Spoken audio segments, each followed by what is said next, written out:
187 nationals of the country have now returned home from South Africa. They landed in Lagos last night aboard an Air Peace aircraft. Now, the carrier is privately owned. It's owned by a Nigerian national who volunteered to fly his citizens back home essentially for free. The return comes in the wake of xenophobic attacks in South Africa, specifically in parts of Pretoria and Johannesburg. Here's CGTN's Deji Badmus with more. The flight touched down at the cargo section of the Murtala Mohammed International Airport in Lagos just before 10 p.m. local time. Shortly after the door of the aircraft was opened, the air stewards on board emerged carrying placards with the inscription, "Say no to xenophobia," and right behind them were the returnees. It's an image that would certainly be stamped in the hearts of many in this country for years to come. One after the other and in a single line, the returnees filed out of the aircraft, among them children. Some could not just wait to unload what they have in mind right on the tarmac of the airport. No place like home. South Africa is like here, no place like home. It's very beautiful. Even though I lost so many things in Nigeria, nothing like being back home. I'm just happy to be back home. Do you plan to go back? I don't plan to go back because I have a valid permit. So coming back means cancelling it, and they cancelled my permit and my child's permit. So I'm fine with that. They are brutal. When they come after you, not even the police can save you.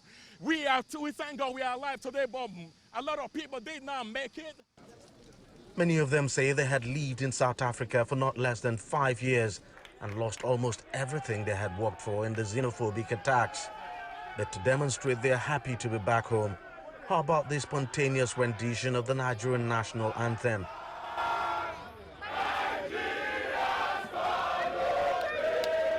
There is money for transportation to take them home.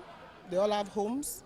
Then we've given them SIM cards, airtime that will last about 2 months, almost about 40,000 naira worth of airtime. And communication is key. That is very important. And then Bank of Industry has offered some empowerment programs, training programs, and those who want to do their businesses or trade, the Bank of Industry, they will communicate with them and then also train them. So that is also there for the long run. And then the process of reintegration will continue. We'll stay in touch with them and ensure that the process of reintegration will be positive and effective.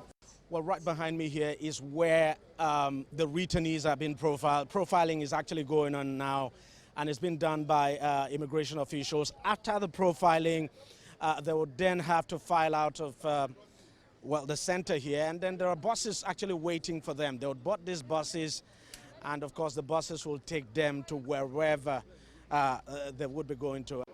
A second batch of voluntary returnees is expected to arrive from South Africa in the coming days, but there's yet no confirmation as to exactly when that would be. However, the airline chief executive who has volunteered to fly the Nigerian migrants home for free says he's very much ready to continue with the free flights.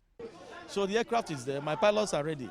If the Nigerian High Commission calls us this night to say, oh, we have another 200 to move, we shall dispatch another set of pilots to go and bring our people back. The operation is costing Air Peace over $700,000 and could even go higher depending on the number of trips eventually made. It's indeed a huge sacrifice from Nigeria's biggest commercial airline. Deji, Badmus, CGTN, Lagos.